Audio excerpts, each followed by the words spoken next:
Malaysia. Welcome to the fifth edition of the Healthy Roja. How have you all been? I know we've taken quite a long break. We came back after the school holidays. Last week was the school holidays. I hope you all had a good time with your family during the school holiday break. There was a massive jam in the highway, so I assume it was a long weekend as well. Welcome. Let me know where y'all are watching us from. It'll be nice to know where y'all are streaming this show from. Thank you for watching us today. How are you? How has your week been? Hi, Daniel. Daniel here. Daniel Ashraf. Hi. How are you? I'm good, man. How are you? Hope you are well too. So do let me know where y'all are reaching us from. It'll be nice to know where y'all are watching us from.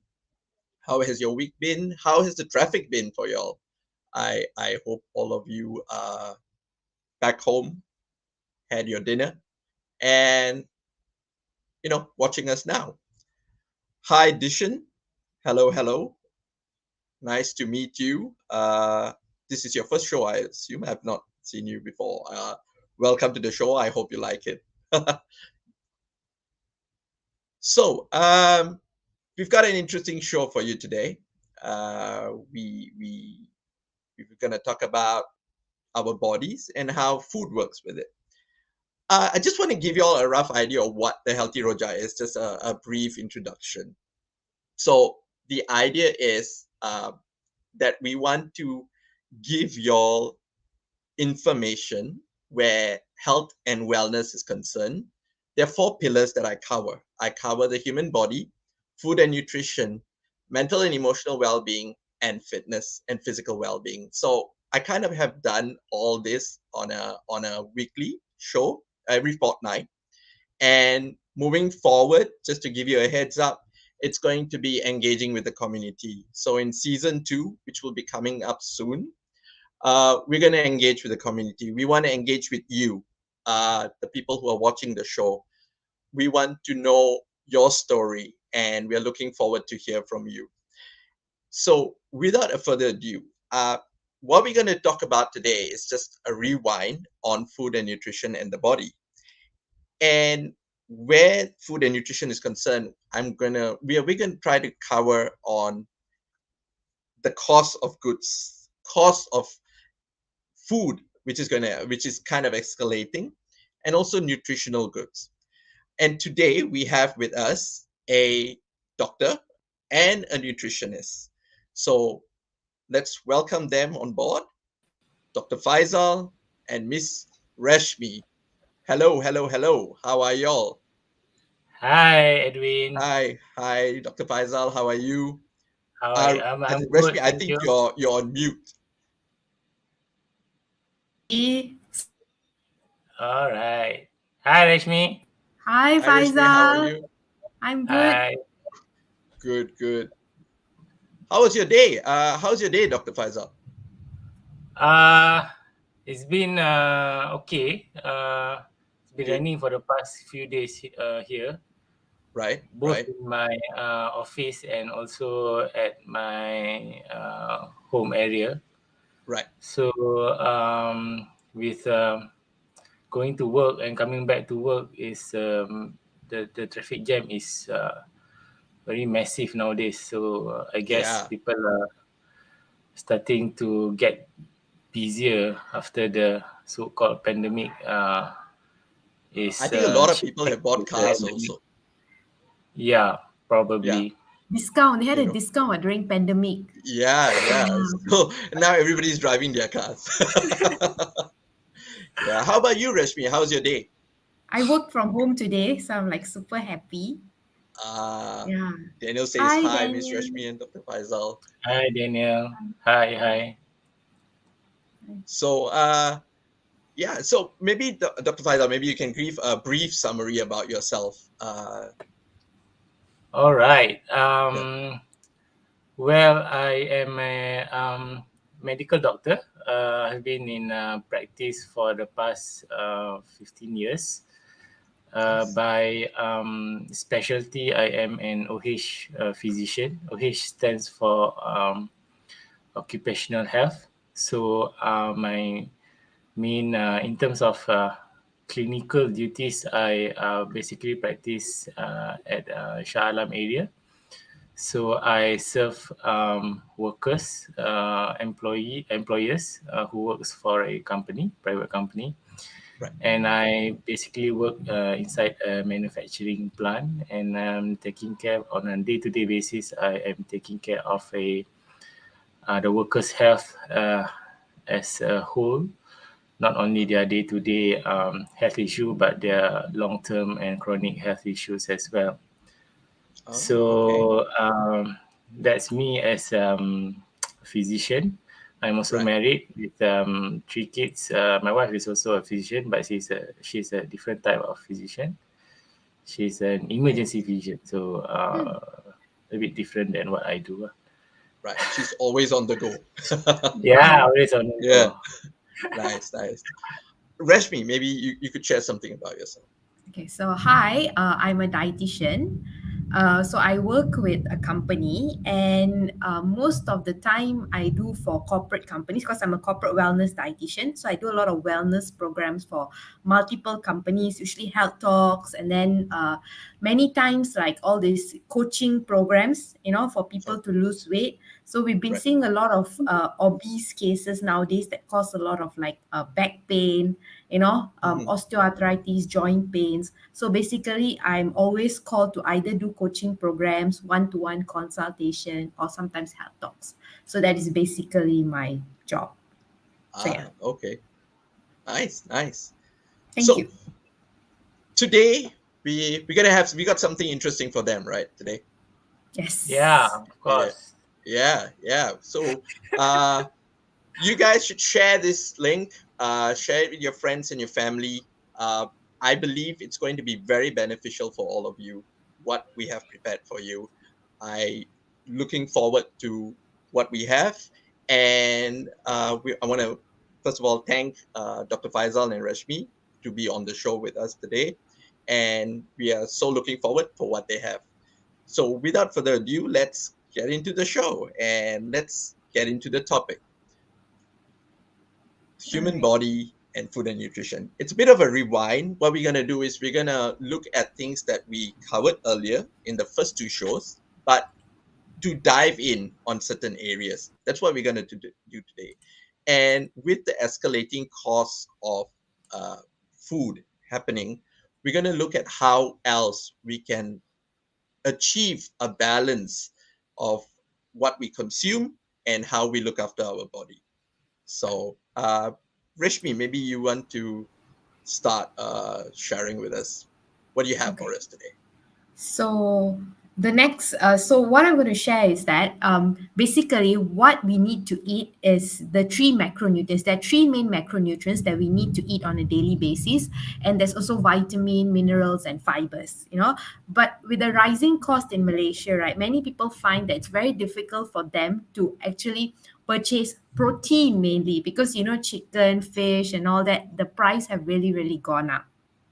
So in the Right. subsequent slides, I will actually cover on how you can save more, what can you do, okay? But before that, I'll just touch a bit on the functions of each of these macronutrients. So we have got carb, proteins, and fats, okay? So I know people are pretty scared of this term carbohydrates because, yeah, it makes you fat, it causes diabetes and all that. But in reality, right, our body needs carbs the most because carbs converts to sugar in the body, and this sugar is the one that feeds your brain cells, so that gives you focus and attention. So if you see people around you, right, who don't really eat like sugar, or they go on a low carb diet and all that, they usually feel very tired and they lose focus. They're always very moody.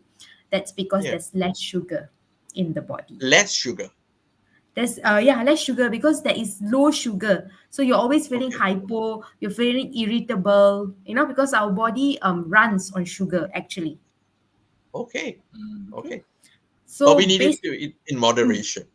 yeah, but you need about 50 to 60% of sugar in your carbs technically in your diet. Okay. And this one will come from like sweet potato. So many people don't know that, potato, sweet potato, carrots, radish, these are all foods with high carbs because they're high in starch, you know. Okay.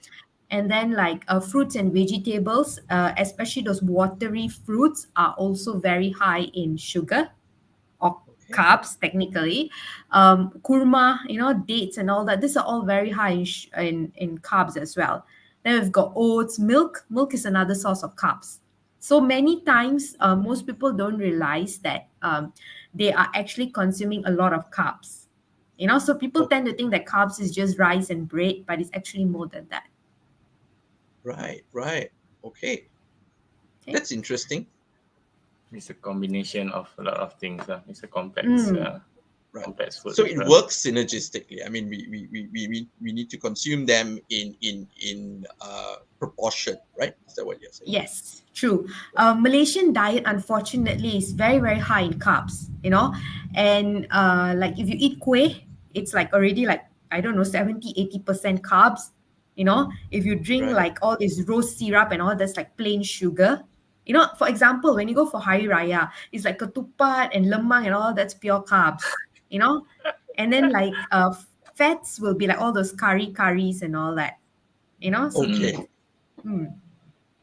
So I Interesting. move on to the second macronutrient, which is protein. So protein is Right. basically more for like recovery of cells, recovery of immune system, So it helps your body to maintain the shape that it is now. So if you are tall and thin, yeah, it's protein that is maintaining your skin and your organs. It's holding everything in place.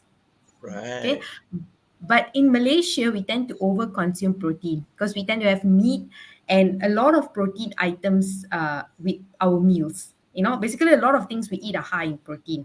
So recently, I've been seeing a lot of gout cases as well because gout is mainly caused by like chicken, fish, meat. It's basically high protein sources. Right. Yeah. Daniel says, awesome. I never knew fruits and veggie were also big players of carbs. Yeah. Yeah, Fruits especially. Vegetables yeah. not so. Fruits very much. Right. True.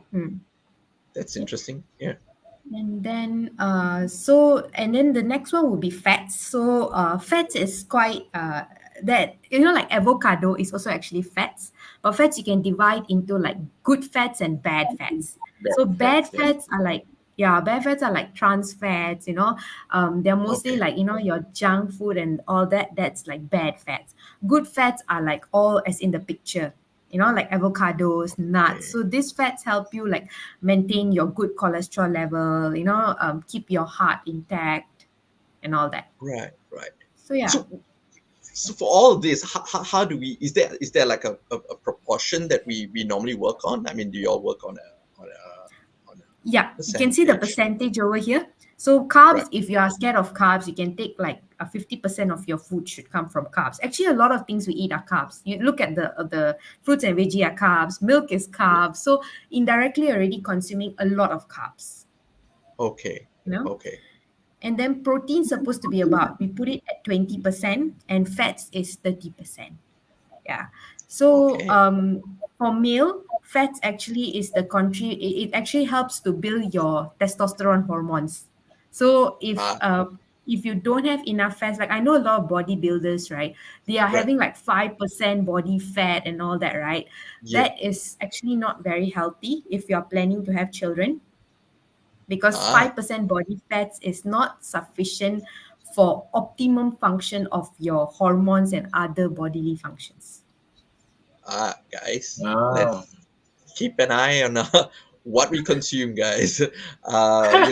We need to be mindful of what we are eating. So please share this. I hope it's been helpful to you. If you all have any questions, please drop it by the comments. We will definitely answer your questions. Yeah. What else you have for us, Rashmi? So, as usual, the current discussion now worldwide is Yeah. inflation. There's a lot of inflation in terms of food prices.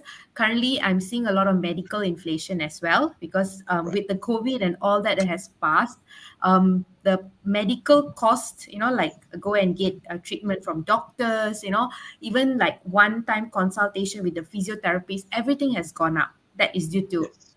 medical inflation. But the inflation we are talking now is the inflation right now. Apparently, we are going to recession pretty soon. So if you look at the picture here, right, in the 90s, you can buy like a trolley full of food with Right. $100. But coming to 2017, there's nothing much that you can buy with $100. I think we all feel that, pergi I pasar think so. RM100, yeah, the money just like poofs like that, like you can't even buy 1 week worth of ration as well. I know. I mean, in a day, if you break 50, by lunch it's gone. Yeah, Yeah, very true. I mean, I guess it's important to know about this as well, so that we can be informed about how we're gonna look after what we eat, and what we how we look after ourselves in short, right? I think Faizal can relate very much with 3 children. Faizal? Dia Yeah. 3 anak. Oh yeah, of course. How is that, man? 50 is like nothing lah. You know, buying groceries 1 week. At least once or twice you have to buy groceries. Right. And 100 ringgit will not do it lah. So like just now Rashmi was saying, pretty soon we are going into recession, but I think we are already in recession. Ya. my Betul-betul. But For me but at least, I'm my pockets are empty already. So but no matter what happens, what we need to be confident is that we look after each other. With this information that we give you, we hope that you can plan better what you eat, and what you can do to remain healthy. Because when you're healthy, you are clearer in your mind, and you're able to uh, make better decisions. So that's the other reason we do this show, so that you get information, and the applicability of that information is pivotal to how you move on in the days to come. Yeah, just to give you, that money is not everything, but we need it, but we also need to be mindful of how we use it. Okay. So since we are in recession or going towards recession, so these are some of the tips. Okay, I've got 7 tips over here which can help you. So the first one would be to plant your own fruits and vegetables. Okay, even though you live in an apartment, you actually can still plant certain fruits and vegetables. Like tomatoes are easy to plant. oh, They're viney, yeah. They're easy to plant. Then you have got like those baby cucumbers are easy to plant. Or if you Right. don't want anything viney, you can actually plant onions. Because they all grow uh, underground. Radish, onions, you can actually grow them within your bayam Brazil. What they call it? bayam Brazil pun boleh. Yes, betul. Yeah. Kangkung, Oh, bayam, all you can grow. And they take less than 3 months to harvest. I think some of them take like 1 to 2 months. Like lettuce, if you grow like lettuce, it's about 1.5 months, 1 to 1.5 months. we all start Yeah. planting our own fruit and vegetables. So yes, Rashmi, my first thought. Yeah, Yeah, Karuna. cheaper that way. Yeah, Yeah, cheaper that Yep. way. yep. Then after says, yeah, very bad. My monthly dry groceries is now at 800 per month. Some things I buy for the past 4 years, which was only 350 back then for the same things. So I hope with the tips that we give you, you'll be able to save a bit. We want to help you live in a balanced lifestyle as well. Balance is very important, and we hope the tips will help you. Yeah. Okay.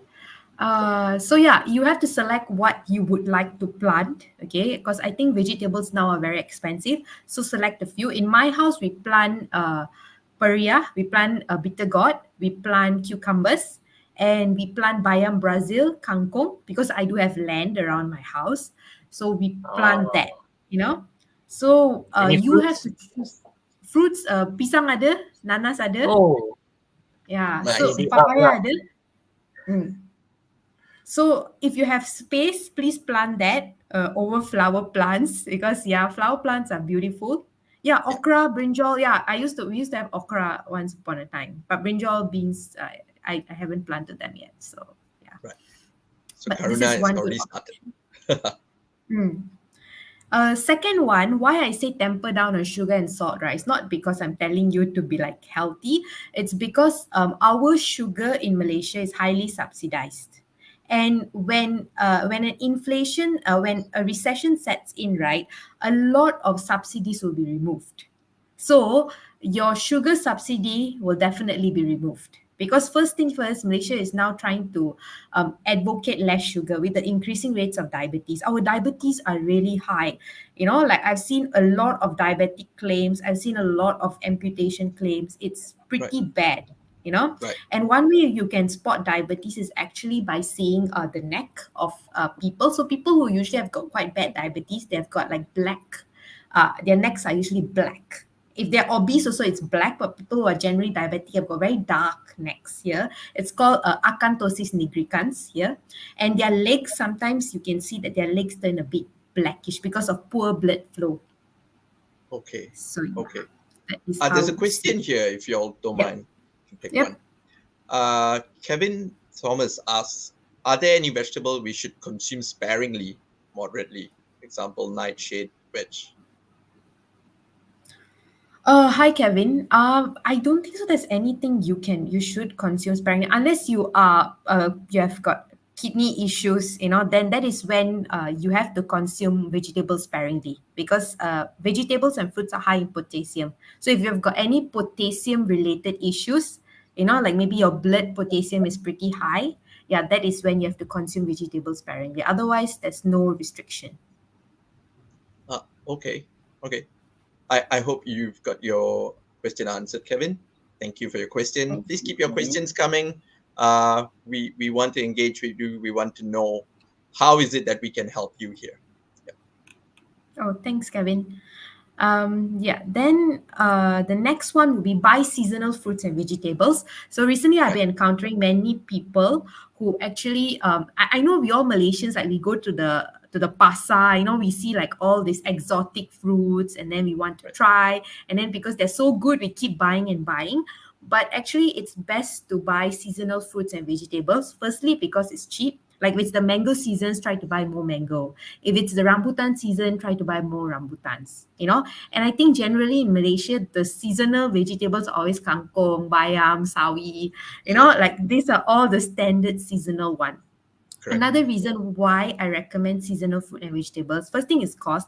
Secondly is freshness. You see, when you export or when you import fruits from other countries, right, actually the vitamin and mineral value decreases because they're exposed to heat, they're exposed to long distance, you have got pesticides on them. So basically, the nutrient value of it decreases. So it's best to buy what is closer to us. Okay. Yeah. Let's. I mean, we are in Malaysia. There's so many good things here. There are lots of farmers who plant and they come up to the pasar tani, and they're fresh. So let's go buy local. Let's support the local, farmers industry, so that we help one another, and it's healthy. It's within our land. We consume it, and we help one another. So what else can we do, Rashmi? So the fourth would be to buy near expiry items. I know like sometimes we go to the supermarket, you see Expiry? like, yep. You see stickers on like just say like there's sawi, which is like a bit wilted. So they put like a 50% sticker, Right. Actually, you still can eat that. You don't need to negate it. You can still Okay. have it. And it's still, I wouldn't say it's as nutritious as the fresh one, but it's still quite okay to actually have it. The banana, which is a bit black, you can be, like certain black spots there, you still can have it. It's okay. Sometimes it's just the external appearance, like sometimes during shipping, there's a bit of a dent or a bit of like a marking, So sometimes they tend to like, because, we take everything face value. So things should look good for us, then only we buy it. But actually, you can have the near expiry food as well, Okay. I mean, especially the that's vegetables and fruits. We cannot buy too okay. much of it. I mean, all at once. Apa tu? Is it? But you cannot buy too much of it all at once. You have to plan how much you're going to buy, then expiry items. Yes. Yeah, yeah. I mean, we also need to plan. Like, if one family has 5 people, don't buy for like too many, and it's going to rot at home because somebody else could actually have it as well. So be mindful in that sense as well, I guess. If that's what you're saying, right? Because the temptation is cheap, so you tend to buy a lot more. Yeah. That's true. That's true. There's a question here, if you don't mind. Let's From see. LinkedIn user. LinkedIn user. What would be the recommended nutritious food to gain weight in a healthy way, aside to nuts and honey? Actually, if you want to gain weight, right, you have to take more. Have you ever tried a meal replacement? A meal replacement like that. It's like milk that they sell in the pharmacies. So that would be a good option if you want to gain weight easily. Powdered milk. Powdered milk. Yang susu tu. Yeah. Right. I mean, for children, they ask to give Pediasure or something like that. Right? Yes, true. Pediasure is quite good to improve appetite. But I would say if it's an adult, you can actually consider meal replacement. Secondly, many times if people, from what my observation is, if you are, a lot of my clients who are underweight, they don't eat on time. And they tend to skip meals. So don't do that. You want other nutritious food? Yeah, honey and nuts is fine, but maybe you can start adding on meal replacements. Or if you find it a bit costly, you can actually add on more milk, peanut butter. You can actually start adding like a bit more extra of coconut oil to your food, to your rice. Right. Yeah, these are some options. Okay. I hope you've got your question answered. Thank you for your question. Yeah. So we're back to buying near expiry items. All right. So yeah, do consider near expiry items. I'm not saying like the canteens and all that you should buy when they are nearing expiry. Sometimes you can actually, but I usually wouldn't really recommend it that much lah. But as far as fruits and vegetables, it's quite okay to buy near expiry items. Okay. That's interesting. So as Faiza shared earlier, you have to plan your meals in advance. Okay, I know sometimes we get excited when we go to the shopping mall because there's so many things to buy. Jadi rambang mata. So you should create especially a menu. The colors, right? The colors, because of the colors. I mean, that's why they put the grocery aisle. I mean, the produce aisle at the entrance, because it's colorful. True. Yeah, never thought about that. Actually, the whole shopping mall is designed in such a way that when you walk in, you have to go like in a big maze. So it's all designed in a particular manner where you're supposed to place like your promotion boards, where you're supposed to place like how you're supposed to put food. And then like the industrial giants who can pay more, of course their foods will be placed at eye level and all that. There's like a whole mechanism behind how foods are placed in malls itself.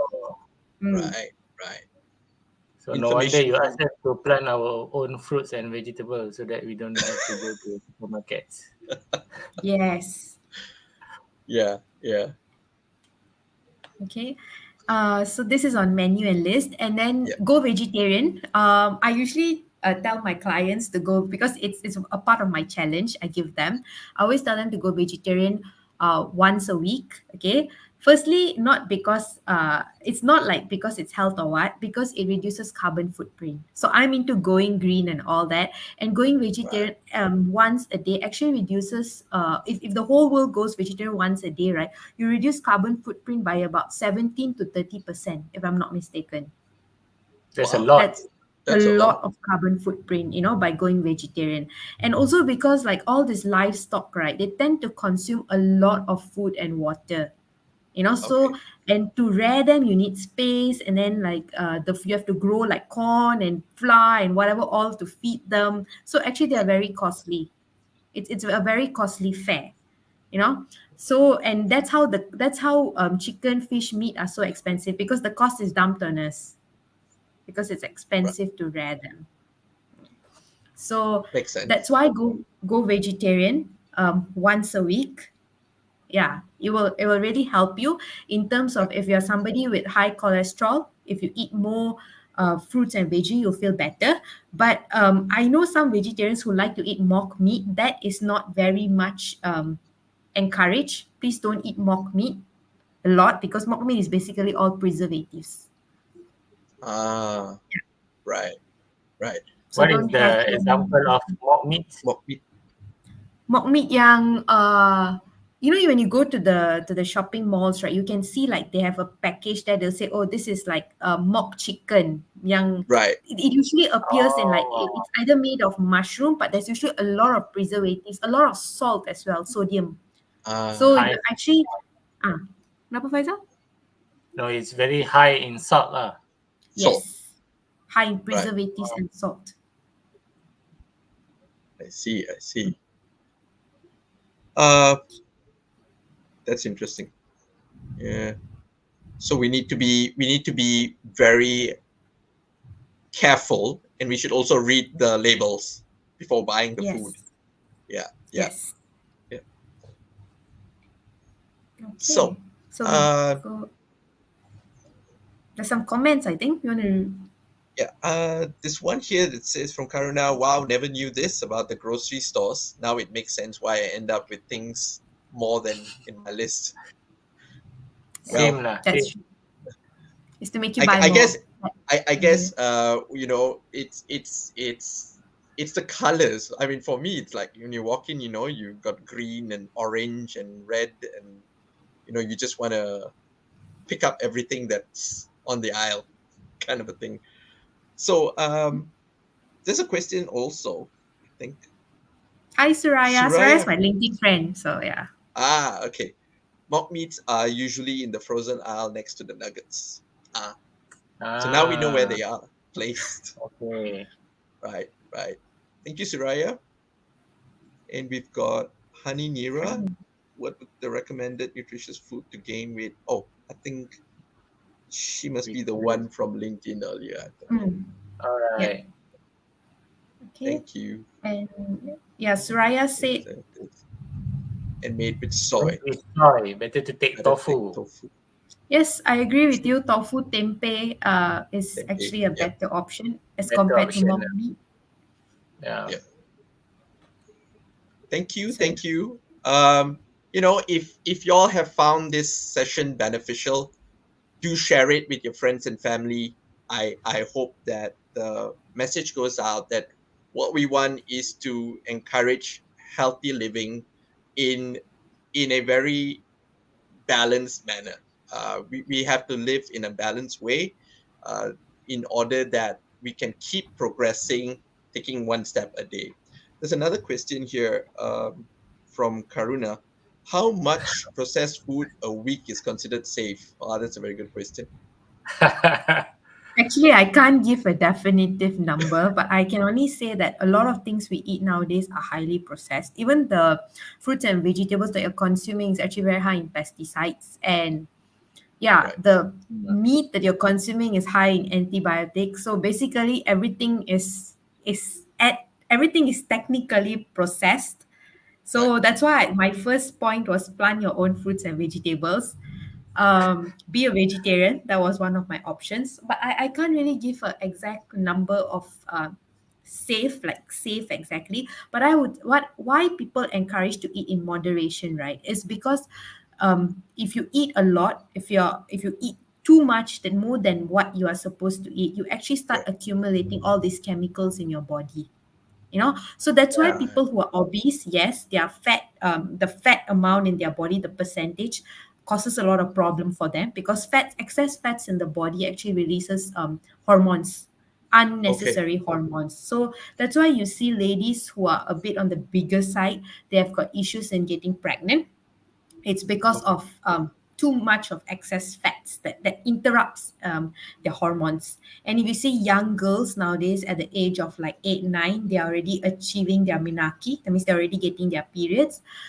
That's also because of fats Hormone. and the hormones. And it's a very complex thing. Like it's basically the food you eat.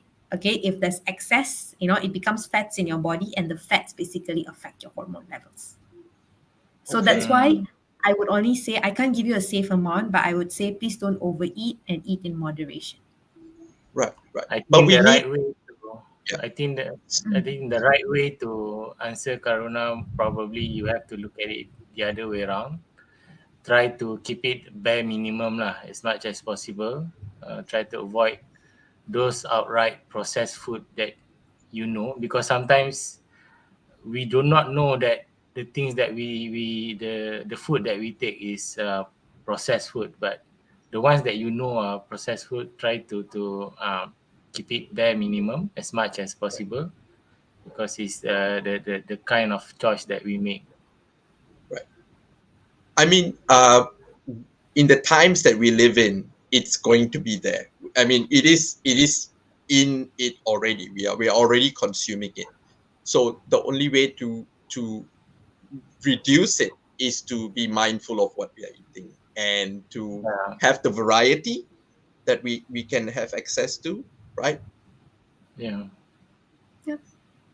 Yeah. Karuna's So asking, is sausage once a week too much? No, it's fine actually. Yeah, sausage is fine.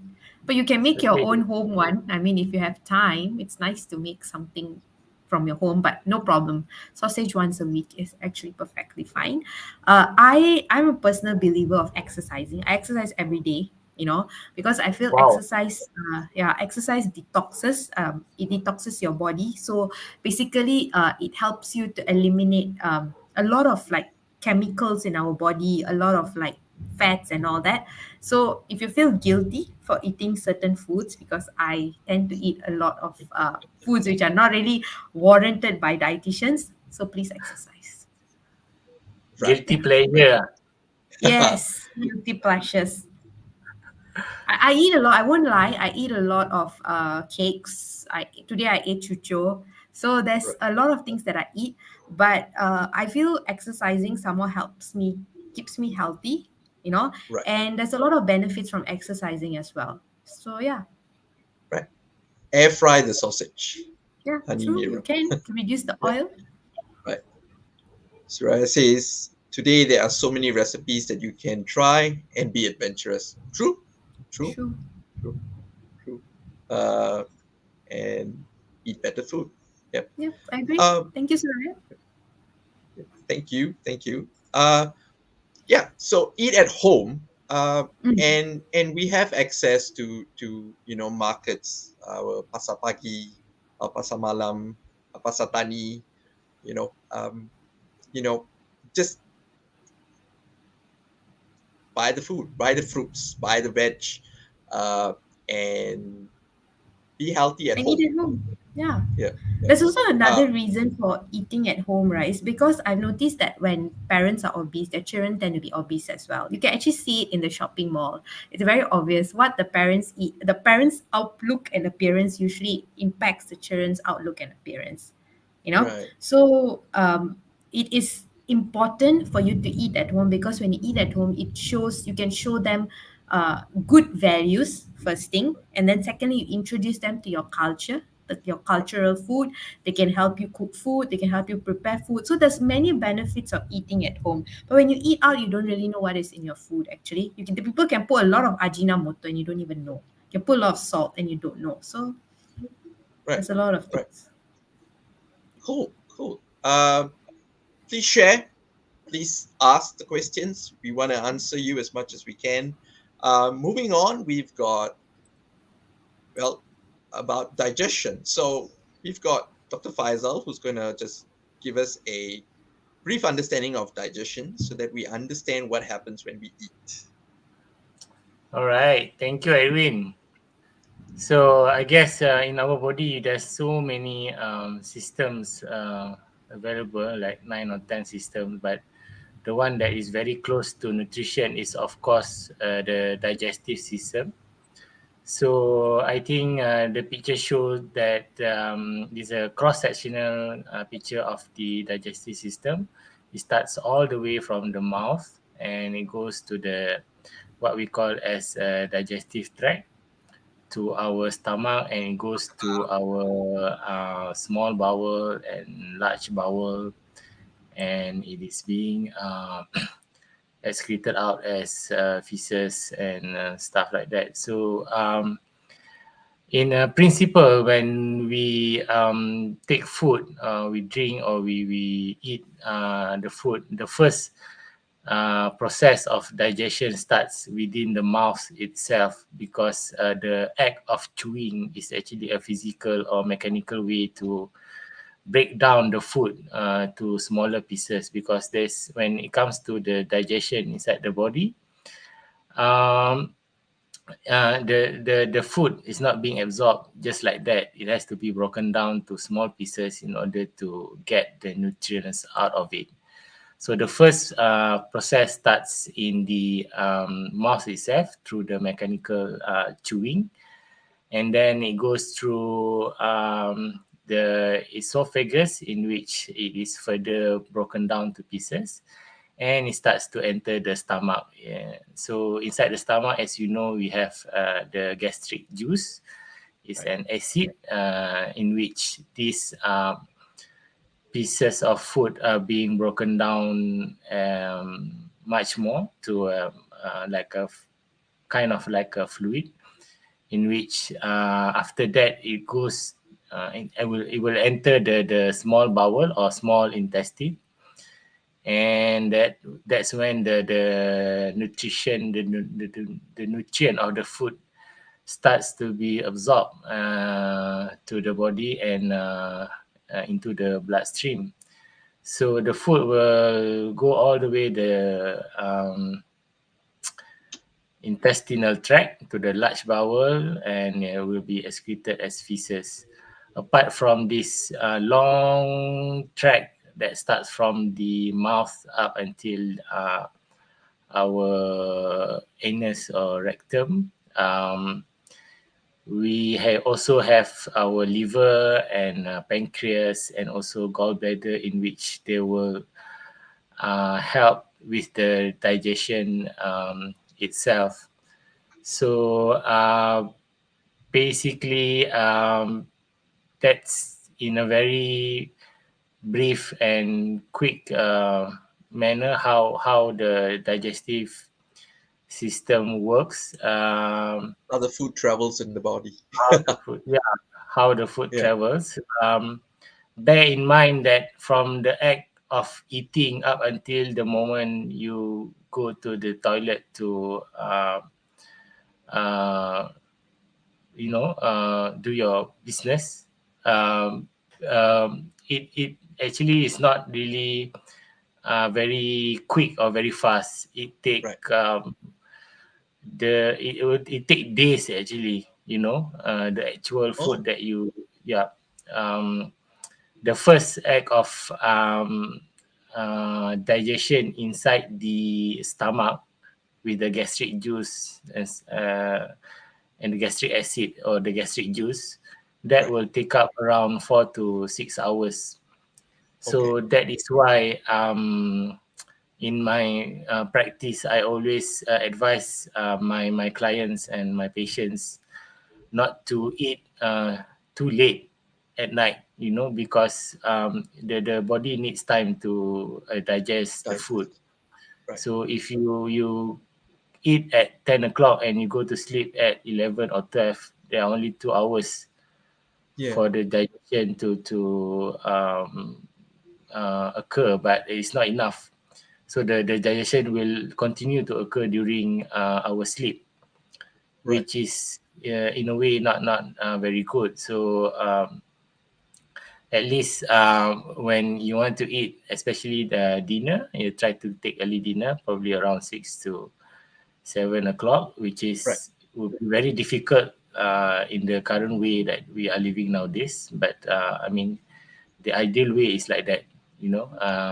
And then by 11 or 10 or 11 o'clock, the initial digestion process has settled down. Right. So it will start to be absorbed in the intestine and things like that lah. Dr. All Faisal, right. you mentioned gastric juice, right? Something like Yeah. that. Yes. So if you don't eat on time, it still releases. Is that why you get Actually, gastric? I mean, I don't know. I'm asking. yeah. Actually, it is called the concept of we call it biological clock. So Okay. whether you eat or not, the timing of release of this gastric juice. Gastric is actually stomach lah, stomach juice or stomach acid. So the timing of release of this acid is actually the kind of very regular in a almost In our body. similar time, yeah, almost similar time of the day. So Okay. that is why we take our breakfast, lunch, or dinner Right. in a very regulated or structured time, because that is when during that time the gastric juice will start to be released into the stomach. So Okay. so yeah, basically it's like that. I see. So we should eat on time or be structured in the time, correct? Yeah, we should try to eat on time, and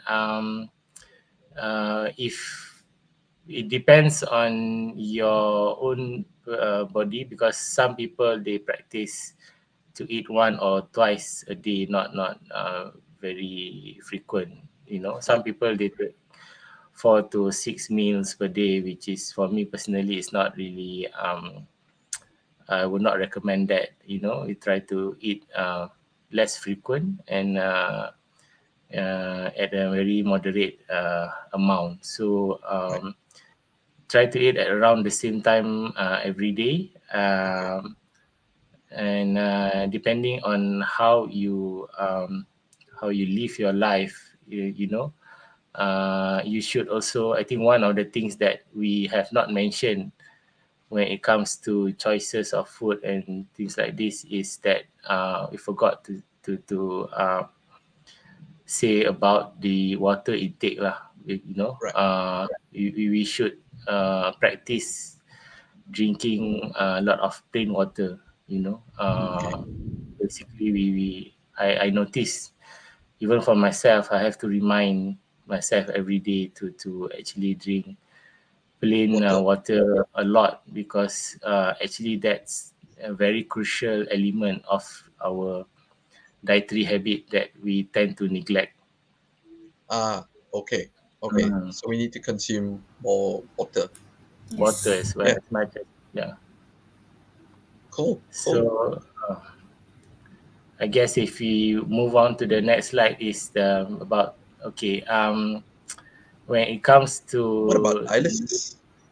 dialysis, so why we choose dialysis, and what is the Yeah. relation between dialysis and nutrition? Because we can give a lot of other examples, but due to the restricted amount of time, we can only choose maybe one example. So we take dialysis as an example in relation to the nutrition.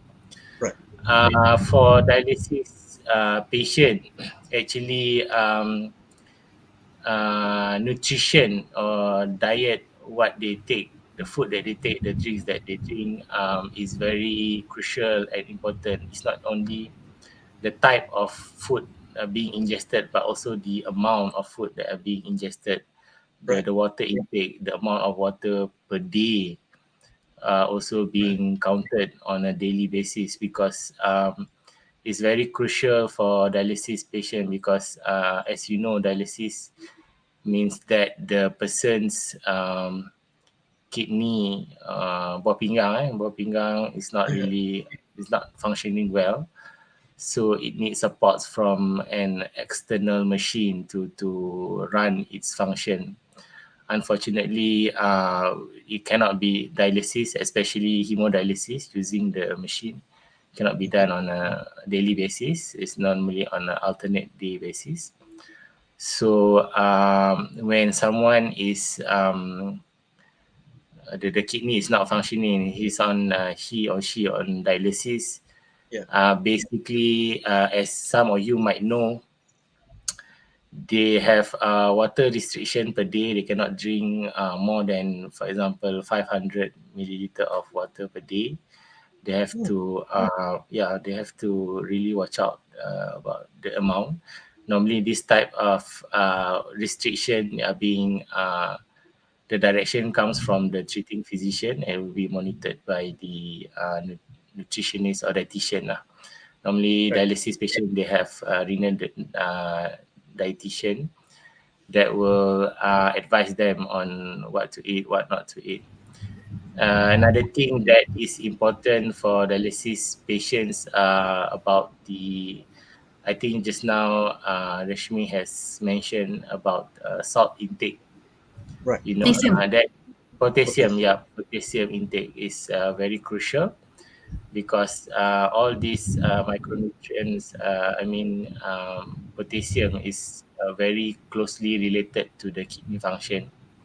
So normally, as in existing case, when a dialysis patient, normally their potassium level inside the blood is tend to be on the higher side. So if they Right. take a lot of fruits, vegetables that is high in potassium, that is not good because it will tend to affect the kidney. Even though the kidney is already damaged, but it will affect their body function, how they feel on that particular day. Right. So it is something that need to be watched out. So one of the example of fruits that is high in potassium is, of course, banana. Pisang is actually Yeah. high in potassium, Potassium. and also, if I'm not mistaken, is uh, the dry fruit macam apa?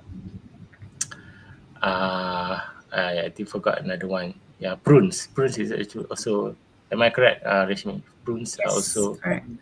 high in Yeah. potassium. So those I are the see. things that need to be watched out lah. All right. So I'll So add on a bit about dialysis. If sure. you're a dialysis patient, please don't eat star fruit because star fruit has got a certain kind of toxin in it, which can yeah, actually because your body can't remove toxins anymore once you're on dialysis.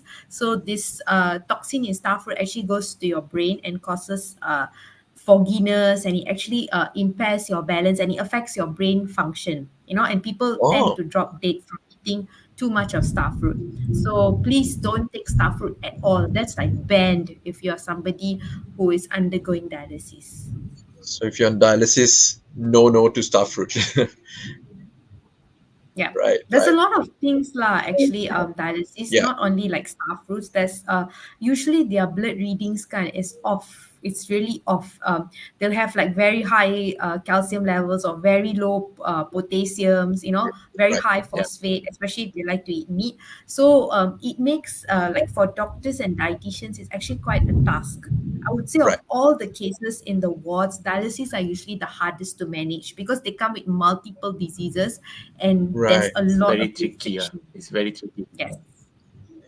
Mm. Well, moving forward, we will look into different areas of health and wellness as well. So this is just a tip of the iceberg. There's a lot more coming in the upcoming seasons.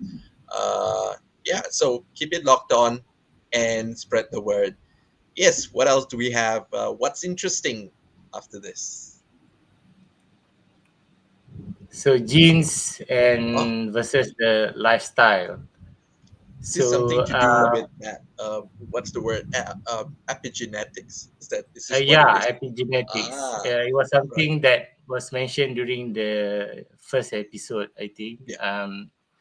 Basically, epigenetics is an area of study in which it study about how your behaviors and environment can cause changes that might affect the way your genes work. So basically, in a very blunt or common manner, I would say that it's how your lifestyle choices affects your how your genes are being expressed. Okay. It is something that is I'm not really a gene expert, so but I know that our lifestyle choices, our environment can affect how our genes are being altered or expressed inside our body. So what we do with our life, what we take as of food and drinks may have an effect and or alteration towards the genes, in which indirectly it will cause or will lead to a better condition or a worsening condition of our health status. So Understand. basically, from my understanding, epigenetics is something that is related to our lifestyle and environment and how it affects the genes. I believe it is something that is reversible, which means if you control it, if you control it, then you can actually directly affect how it is being improved or how it can worsen your genes. Unlike some genetic problem, they are irreversible, in Right. which if you have it, then you have it, unfortunately. Right. But in epigenetics, it is something that actually within your control. You Right. see. Uh, We have a question here, Dr. Faisal. Can um, genes cause cholesterol in blood? well, there is a uh, condition in which is called familial hypocholesterolemia, in which Hypercholesterolemia.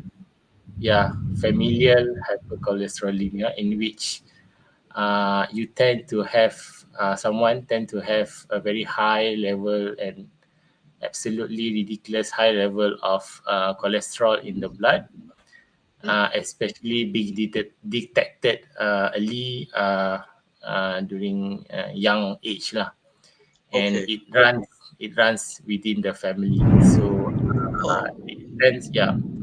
So there are a lot of cases, even in our setup in right. Malaysia. So in which especially if you ask someone, your friends or your colleagues, Right. who are young, and they say they are taking cholesterol cholesterol medication, then you may ask them, is it something that the doctor said it runs in the family? It could be, especially in the younger ones, all right. Right. Having Right. said that, the way we live our life right now, I tend to see a lot of younger people are having high cholesterol as well, Oh, probably also related to how we live our life lah. right. So, Haninira, I hope you've got your question answered. Yeah, It's I hope I possible. answer It's your possible. question. Thank you. Yeah. Yeah.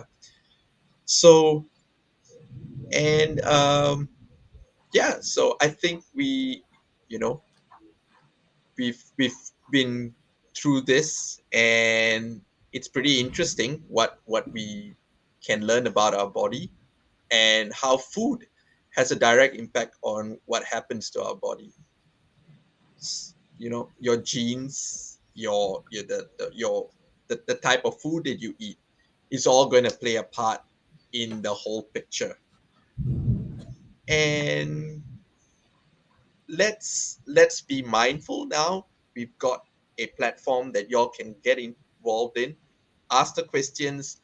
We'd love to answer your questions and be engaged, so we can give y'all what is needed. There's a lot of topics that we can talk about, but we've identified this as something that is a need at the moment. So we want to fill the need, and we want to be there to journey with you. So, Dr. Faisal and Rashmi, What else do we have? We got one more last slide. Yeah, foods for mental health. Right. So the best foods for your brain. Okay, so I think Dr. Faisal touched a bit on digestion and all that, right? Yeah. Actually, 90% of the serotonin that is produced in your body, serotonin is the brain hormone. I mean, the hormone that makes you feel good. Yeah. So that is produced by your gut. So recently, there's a lot of studies that are being done that shows that actually our digestion helps with our brain health, helps with our skin, helps with a lot of things. So basically, there's also some studies saying that 90% of your immune system, 70 to 90% of your immune system is in your gut.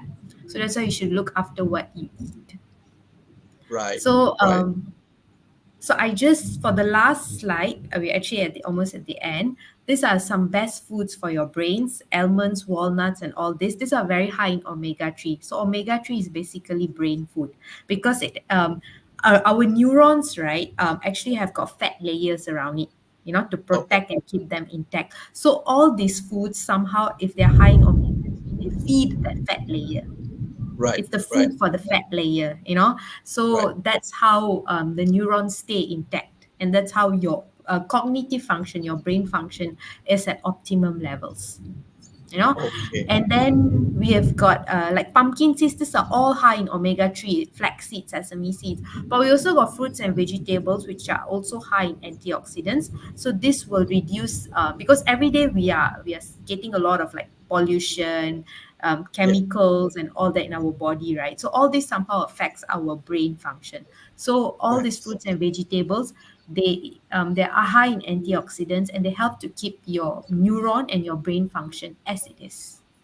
Nice. So yeah. We've got a question here from Leroy.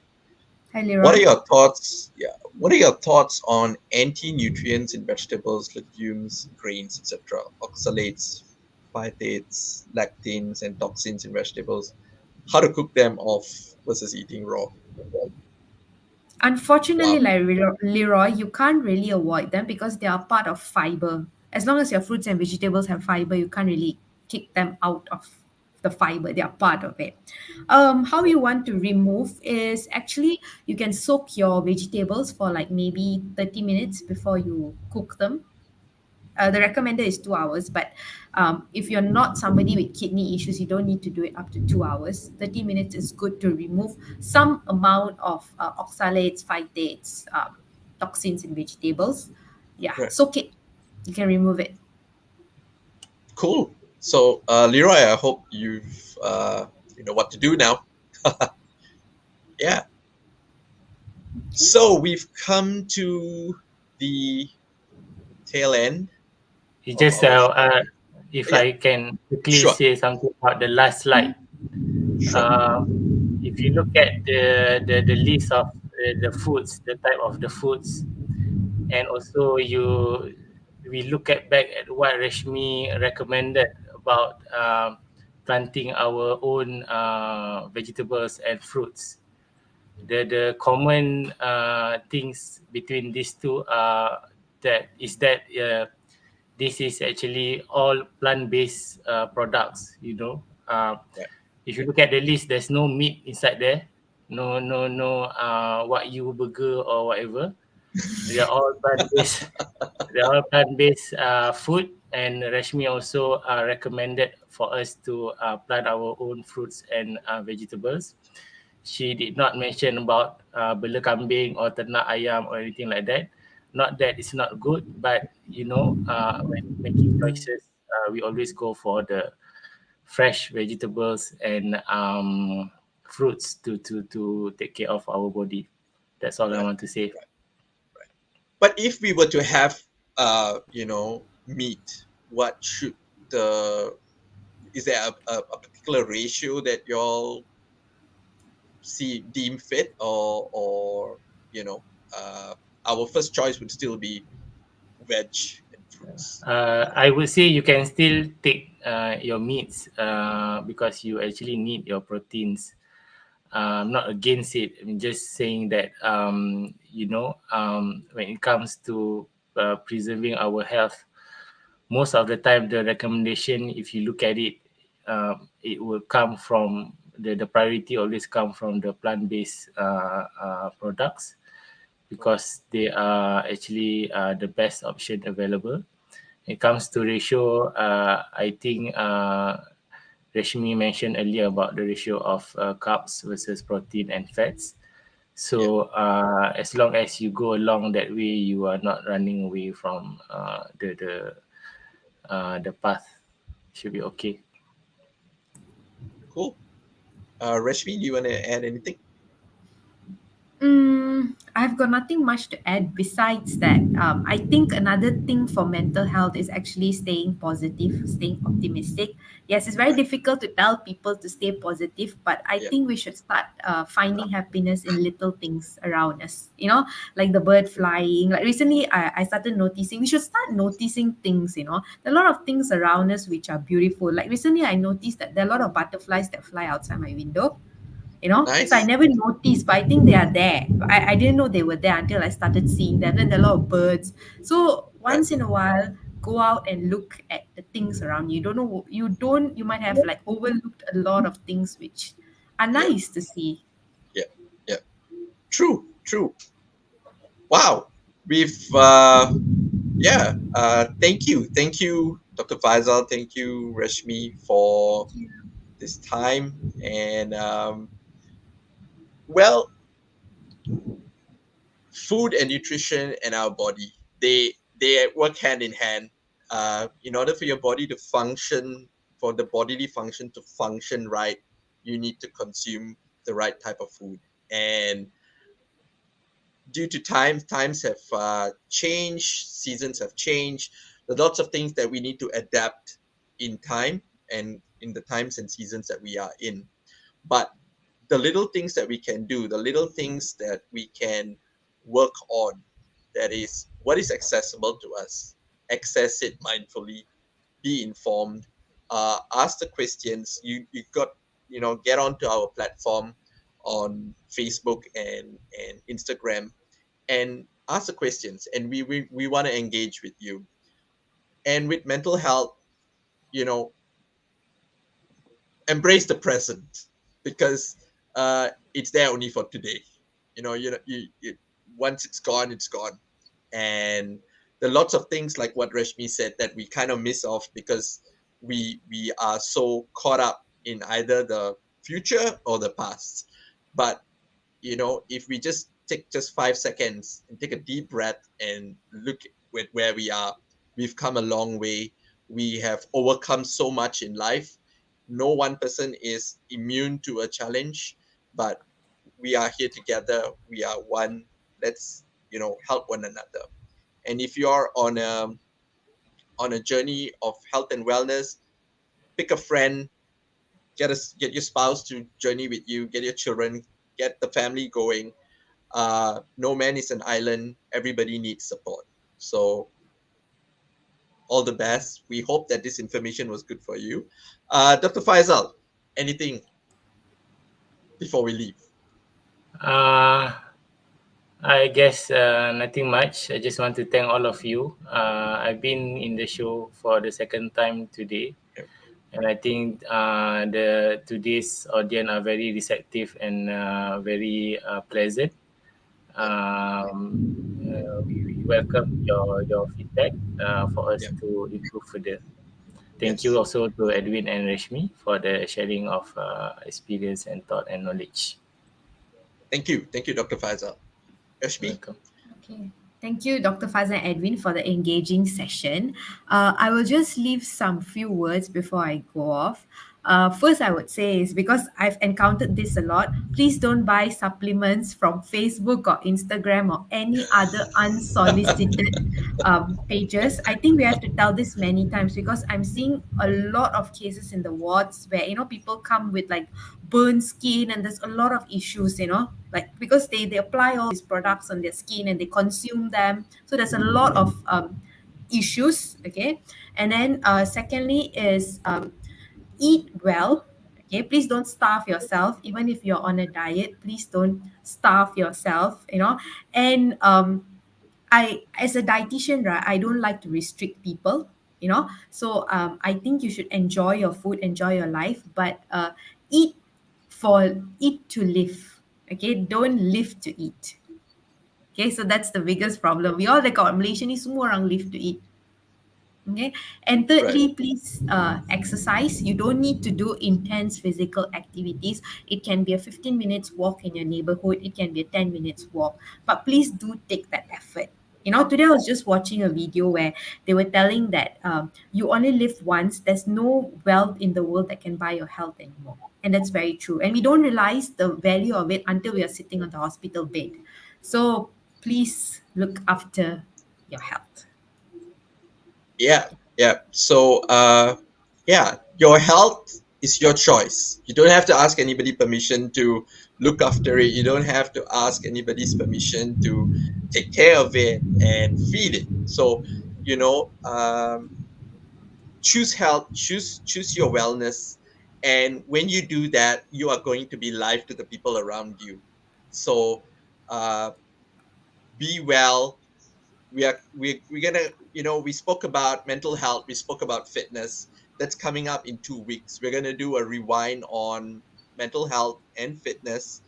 Keep it locked on to us on the Healthy Roja platform for more information, and please, engage with us. Let us know what your thoughts are. Let us know how we can give you better, feed you better, provide the information that the need is within the community, because we want to engage with you. We want to journey with you. We've got a whole lot of exciting more content coming up in the coming months. Please keep it locked on and share, like, and follow us on our platforms. Once again, thank you, Dr. Faisal. Thank you, Reshmi, for being on the show. Reshmi on a very short notice. Thank you very much, Thank you. Dr. Faisal as well. And we want to hear from you. Get onto our platforms. Once again, thank you and good night, Malaysia. Bye bye. Bye. Good night.